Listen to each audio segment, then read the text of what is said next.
RTI ফাদিল গুৰুতৰ কাণ্ড প্ৰচাৰৰ নামত 6 বছৰত মোদীয়ে উৰুৱালে 2586 কোটি টকা ধন লোভী মিডিয়াই মাত মাতিব কেনেকৈ প্ৰিয় দৰ্শক আপুনি জানেনে প্ৰধানমন্ত্ৰী মোদীয়ে নিজৰ মুখখন জনতাক দেখুৱাবলৈ প্ৰতিদিনে কিমান টকা খৰচ কৰে 1,15,00,000 টকা জি টিভি আৰু বাতৰি কাকতত নৰেন্দ্ৰ মোদীৰ মুখখন দেখুৱাবলৈ আপোনাৰ আৰু আমাৰ উপাৰ্জনৰ প্ৰতিদিনে 1,15,00,000 টকা এনেকৈ উৰুৱাই দিয়া হয় প্ৰিয় দৰ্শক এই কথা মই কোৱা নাই আপুনি স্ক্ৰিনত যিহেয়া কোনো সাধাৰণ কাগজৰ টুকুৰা নহয় এইটো RTI উত্তৰ যত এনে এটা কথা উদ্ঘাটন হৈছে যিবোৰ শুনি হয়তো আপুনি আচৰিত হৈ পৰিব প্ৰিয় দৰ্শক অনুগ্ৰহ কৰি আমাৰ এই নিউজ ওৱান নৰ্থ ইষ্ট চেনেলটো সাবস্ক্ৰাইব কৰিবলৈ নাপাহৰিব কাৰণ আমাৰ এই নিউজ ওৱান নৰ্থ ইষ্টৰ দৰে এনে প্ৰকৃত খবৰ আপুনি আন ক'তো চাবলৈ হয়তো নাপাব টিভি চেনেলবোৰে এই খবৰ দেখুৱাবই নোৱাৰে কাৰণ এই চেনেলবোৰ চৰকাৰৰ ইছাৰাতহে চলে নমস্কাৰ নিউজ ওৱান নৰ্থ ইষ্টৰ আজিৰ এই প্ৰতিবেদনলৈ আপোনাক স্বাগতম আপুনি চাই আছে দেশৰ এটা অগ্ৰণী নিৰ্ভীক নিৰপেক্ষ আৰু বহুভাষিক channel News One North East News One North ইষ্টৰ মাধ্যমেৰে আমি কেৱল বাতৰি সম্প্ৰচাৰ কৰাই নহয় ইয়াৰ আঁৰৰ প্ৰকৃত সত্যও আপোনাৰ সন্মুখত তুলি ধৰিবলৈ চেষ্টা কৰোঁ যিবিলাক বাতৰি গদি মিডিয়াই আপোনাৰ সন্মুখৰ পৰা সদায় লুকুৱাই ৰাখে কথা কেৱল ইমানেই নহয় যে বিগত 6 বছৰত প্ৰধানমন্ত্ৰী নৰেন্দ্ৰ মোদীয়ে কেৱল বিজ্ঞাপনৰ নামত জনতাৰ 2600 কোটি টকা উৰুৱাই দিলে ঠিকই শুনিছে আপুনি 2600 কোটি টকা মাত্ৰ 6 বছৰত কিন্তু কথাটো ইয়াতকৈও ডাঙৰ এতিয়া এই RTI ৰিপৰ্ট আহিল ক'ৰ পৰা কোনে দাখিল কৰিছিল যাক আপুনি গদি মিডিয়া তথা গাটাৰ মিডিয়া বুলি নাম দিছে সেই মিডিয়াই এই খবৰটো শেষত কিয় লুকুৱাই দিলে প্ৰিয় দৰ্শক সকলো দেখুৱাম তেতিয়াহে আপুনি বুজি পাব যাক আপুনি গাটাৰ মিডিয়া বা গদি মিডিয়া বুলি কয় সেইটোৱে কিয় এই মোদী মোদী শ্লোগান দিবলৈ আৰম্ভ কৰিলে সেইবাবে এই খবৰটো মনোযোগেৰে শেষলৈকে চাব এতিয়া তথ্য পাতিৰ জৰিয়তে কথা পাতো তেতিয়াহে বুজি পাব যে প্ৰধানমন্ত্ৰী মোদীৰ অমৃতকালৰ অৰ্থ কি এতিয়া স্বয়ং PM মোদীৰ এটা পুৰণি বক্তব্য ভাইৰেল হৈ পৰিছে সেই পুৰণি বক্তব্যটো কিয় ভাইৰেল হৈছে এই RTI ৰিপৰ্টৰ হৈতে সেই বক্তব্যটো আপোনাক শুনাম কিন্তু প্ৰধানমন্ত্ৰী মোদীয়ে কয় যে উন্নয়ন কৰাৰ ব্যস্ততাৰ মাজত তেওঁ নিজৰ প্ৰচাৰ কৰিবলৈ পাহৰিয়ে যায় তেন্তে ক'ব লাগিব যে মোদীজীৰ মিছা বক্তব্যৰ যি স্মুথনেছ আছে তাৰ তুলনাত গুজৰাটৰ আমুল বাটাৰেও ফেইল মাৰিব বিজেপিৰ উপাৰ্জন আৰু খৰচ কাৰো পৰা লুকাই থকা নাই প্ৰচাৰক প্ৰধানমন্ত্ৰীৰ বিজ্ঞাপনৰ খৰচ আপুনি চালেই আপোনাৰ অন্তৰ চুই যাব কিন্তু প্ৰথমে এইটো জানি লওক RTI ৰিপৰ্ট আহিল ক'ৰ পৰা আসলতে পশ্চিমবংগৰ ৰাজনীতিত এই মুহূৰ্তত যি সংঘৰ্ষ চলি আছে দিল্লীৰ পৰা অহা এটা RTI ৰিপৰ্টে তাৰ ৰাজনৈতিক উত্তাপ সপ্তম আকাশলৈ লৈ গৈছে মই কৈছিলো নহয় দেশৰ গদি মিডিয়াই এই খবৰটো লুকুৱাই ৰাখিলে কিন্তু খবৰটো অতি ডাঙৰ তৃণমূল কংগ্ৰেছ অৰ্থাৎ TMCয়ে তথ্যৰ অধিকাৰ আইনৰ অধীনত এটা তথ্য বিচাৰিছিল যিটো আপুনি আপোনাৰ স্ক্ৰিনত দেখা পাইছে ভাৰতীয় জনতা পাৰ্টি চৰকাৰক তীব্ৰ সমালোচনা কৰি এতিয়া এই সংখ্যাবোৰে মুকলিকৈ সাক্ষ্য দিছে মমতা বেনাৰ্জীৰ দলৰ অভিযোগ এই যে কেন্দ্ৰীয় চৰকাৰে 2020 পৰা 2026 চনৰ ভিতৰত প্ৰধানমন্ত্ৰী নৰেন্দ্ৰ মোদীৰ ব্যক্তিগত প্ৰচাৰ আৰু বিজ্ঞাপনত পানীৰ দৰে ধন ব্যয় কৰিছে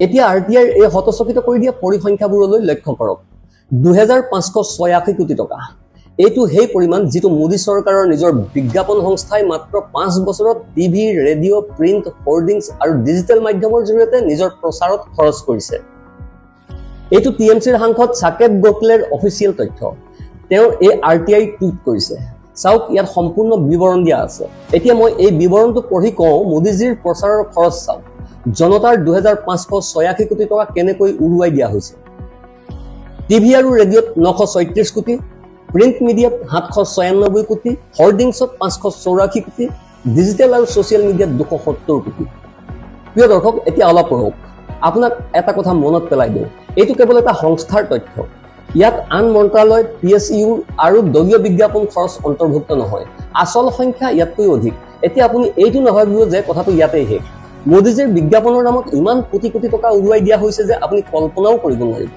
এই কাহিনী এতিয়াহে আৰম্ভ হৈছে আগলৈ আৰু এনে তথ্য আহিব যিবোৰে আপোনাৰ হোচ উৰুৱাই দিব তাৰ আগতে আপুনি মোদীজীৰ মিছা কথা শুনিব বিচাৰে নেকি মিছা কথা মোদীজীৰ পুৰণি বক্তব্যটো এতিয়া এই RTIৰ লগত সংযোগ কৰি চাওক অলপ শুনক মোদীজীয়ে কি কৈ আছে दिल्ली में ही केंद्र सरकार द्वारा 2,500 करोड़ रुपए से अधिक खर्च किए गए हैं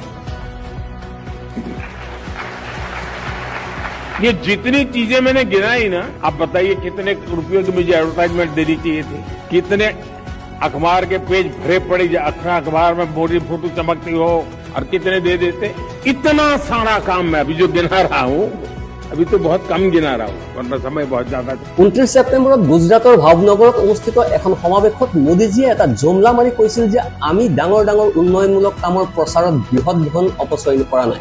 ধন অপচয় নকৰাকৈ আমি উন্নয়ন কৰিছো। RTI তথ্যই এই সম্পূৰ্ণ মিছা কথা উদঙাই দেখুৱাইছে। তথ্যসমূহে দেখুৱাইছে যে মোদী আচলতে প্ৰচাৰৰ ৰসিক।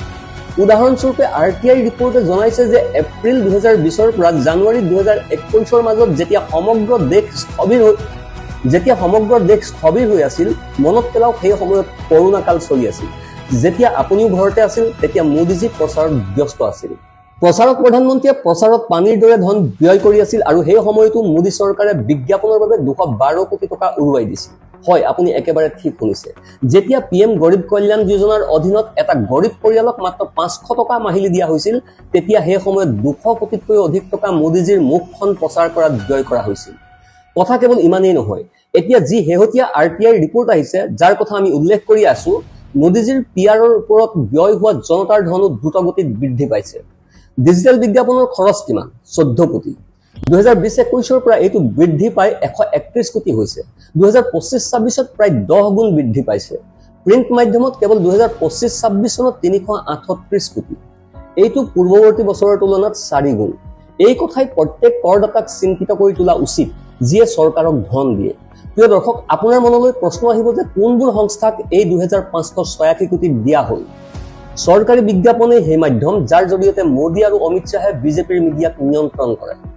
যেতিয়া মোদী আৰু বিজেপিৰ প্ৰচাৰৰ পুৰস্কাৰ 586 কোটি টকা হয়, তেতিয়া আপুনি ভাবেনে যে যাক আপুনি দেশৰ আগশাৰীৰ মিডিয়া, গাঁটাৰ মিডিয়া আৰু গদি মিডিয়া বুলি কয়, সিহঁতে প্ৰশ্ন কৰাৰ সাহস দেখুৱাব পাৰিবনে? তেতিয়া সিহঁতে মোদীহে কৰিব, নহয় নেকি? চাওক, কংগ্ৰেছৰ মুখপাত্ৰ উদয় ভানু চিপে কি লিখিছে। টিভি, বাতৰি কাকতত নৰেন্দ্ৰ মোদীৰ মুখখন দেখুৱাবলৈ আপোনাৰ আমাৰ উপাৰ্জনৰ প্ৰতিদিনে 1,15,00,000 টকাতকৈ অধিক ব্যয় কৰা হৈছে। এটা RTIত উদ্ঘাটন হৈছে যে বিগত 6 বছৰত নৰেন্দ্ৰ মোদীয়ে কেৱল বিজ্ঞাপনৰ বাবে জনতাৰ 2600 কোটি টকা উৰুৱাই দিলে। অৰ্থাৎ প্ৰশ্ন উঠিছে, বিৰোধীয়েও প্ৰশ্ন উত্থাপন কৰিছে।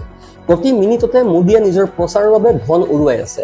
অৰ্থাৎ এতিয়াও যেতিয়া আপুনি এই প্ৰতিবেদন চাই আছে, তেতিয়াও মোদীজীক প্ৰচাৰ কৰিবলৈ দেশৰ লাখ লাখ টকা উৰুৱাই দিয়া হৈছে। শাস্ত্ৰৰ ভাষাত ইয়াকে কয়, দেশৰ দৰিদ্ৰ জনতাৰ পৰা চুহি সংগ্ৰহ কৰা ধনৰ পৰা বছৰি $10 আৰব অধিক টকা উৰুৱাই দিয়া মোদীজীয়ে ডংকাৰ কোবত মিছা কয় যে আমি উন্নয়নহে কৰো, বিজ্ঞাপনৰ বাবে ধন ক'ত ব্যয় কৰো। মোদীজীয়ে হয়তো ভাবে যে $10-20 আৰব প্ৰচাৰৰ বাবে খৰচ কৰাটো হাতৰ মলিৰ দৰে।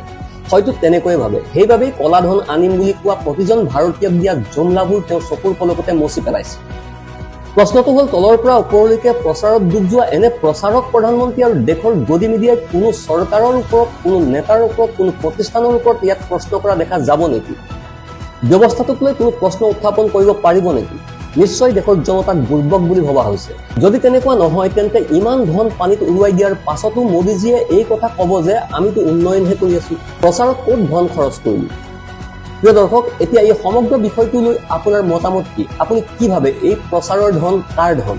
আৰু দেশৰ গদি মিডিয়াক যেতিয়া আপুনি ইমান ধন প্ৰচাৰৰ বাবে বিলাই দিব, তেতিয়া সিহঁতে প্ৰশ্ন কৰিব নেকি? আৰু যি কয় যে সি প্ৰশ্ন কৰে টাইপৰ, সি কি প্ৰশ্ন কৰে জানেনে আপুনি?